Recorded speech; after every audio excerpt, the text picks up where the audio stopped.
Hello, শুরু করছি সৃষ্টিকর্তার নামে, যিনি পরম করুণাময় এবং অত্যন্ত দয়ালু।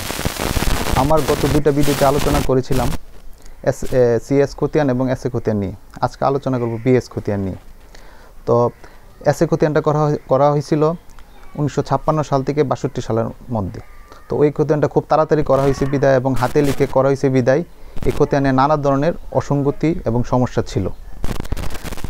এই খতিয়ানের সবচেয়ে বড় অসঙ্গতি ছিল এই খতিয়ানের অংশ কলমে কোন একজন মালিক কতটুকু অংশের মালিক সেটা ওঠে নাই।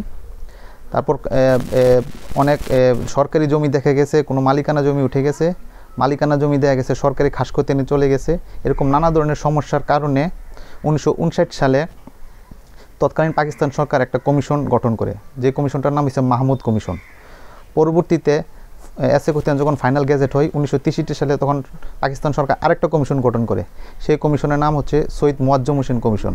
এবং দুই কমিশন ফাইনালভাবে একটা রিপোর্ট প্রদান করে এবং সেই রিপোর্টে তারা স্বীকার করে যে এসএ খতিয়ানে যথেষ্ট ভুলভ্রান্তি ছিল, কিন্তু সেই ভুলভ্রান্তি 33% নিচে বিদায় সেই ভুলটার এত কাউন্টে নেয় নাই। পরবর্তীতে 1966 সালে তৎকালীন পাকিস্তান সরকার আরেকটা সার্ভে শুরু করে দেয়, যেটা আরএস সার্ভে বা রিভিশনাল সার্ভে নামে পরিচিত। এবং সেই সার্ভেটা 1998 সাল পর্যন্ত হয়। পরবর্তীতে 1998 সালের পরবর্তীতে এখন যে সার্ভে বর্তমানে চলমান সেটাই বিএস সার্ভে বা বিআরএস সার্ভে হিসাবে চিহ্নিত করা হয়।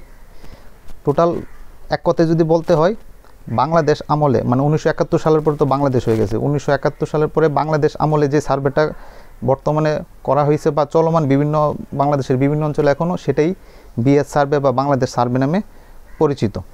তো এই বিএস সার্ভের মধ্যে ওই নতুন করে একটা দাগ নাম্বার থাকে, খতিয়ানের নাম্বার থাকে এবং এসএ খতিয়ানে যে সবচেয়ে বড় ভুলটা ছিল, অংশ কলমে সত্যের বিবরণের মধ্যে কে কতটুকু অংশ মালিক বা পাবে সেটা উল্লেখ করা হয় নাই, কিন্তু এই বিএস খতিয়ানে অংশের কলমে কে কতটুকু অংশ পাবে সেটা উল্লেখ করা হয়েছে। এবং এই খতিয়ানও নানা ধরনের ভুলভ্রান্তি বা অসন্তোষ দেখা যাচ্ছে। বর্তমানে দেখা গেছে এই খতিয়ানের বিএস খতিয়ানের মধ্যে মালিকানা জমি খাস খতিয়ানে উঠে গেছে, অথবা খাস খতিয়ানের অনেক জমি আবার মালিকানা জমি উঠে গেছে, অথবা মূল মালিকের নাম বিএসে উঠে নাই, অথবা বিএস খতিয়ানে বেশি পাওয়ার কথা জমি কিন্তু দেখা গেছে তার পরিমাণ কম উঠছে, অথবা অনেকে কম পাওয়ার কথা বেশি পরিমাণ উঠে গেছে। এরকম বিএস খতিয়ানেও নানা রকমের অসঙ্গতি দেখা যাচ্ছে বর্তমানে, যার কারণে নানা সমস্যা ক্রিয়েট হচ্ছে এবং আদালতে এ নিয়ে নানা মোকদ্দমা সৃষ্টি হচ্ছে। তো বিএস খতিয়ানে যদি ভুল হয় আপনি কিভাবে সংশোধন করবেন?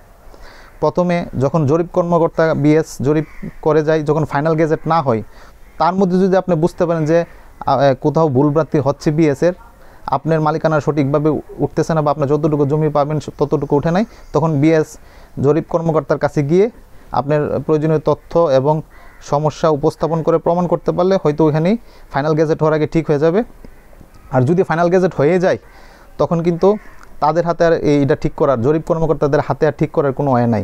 তখন আপনাকে আদালতের এলএসটি বা ল্যান্ড সার্ভে ট্রাইব্যুনাল আদালতে যায় সেটা আপনাকে মামলা করতে হবে এবং ওই মামলা প্রুফ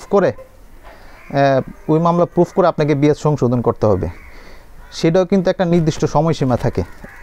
আপনার এলাকায় জরিপ হওয়ার পরে এলএসটি আদালতে মামলা করার একটা নির্দিষ্ট সময়সীমা থাকে। যদি ওই সময়সীমাও চলে যায় তখন কিন্তু আপনাকে দেওয়ানি আদালতে ঘোষণামূলক মামলা সহ আর অন্য কিছু মামলা আছে, ওইগুলো মামলা করে বিএস খতিয়ান সংশোধন করে তারপর আপনার সমস্যার সমাধান হবে। তো সাথে থাকার জন্য ধন্যবাদ। এই ছিল বিএস খতিয়ান সম্পর্কে সার্বিক আলোচনা।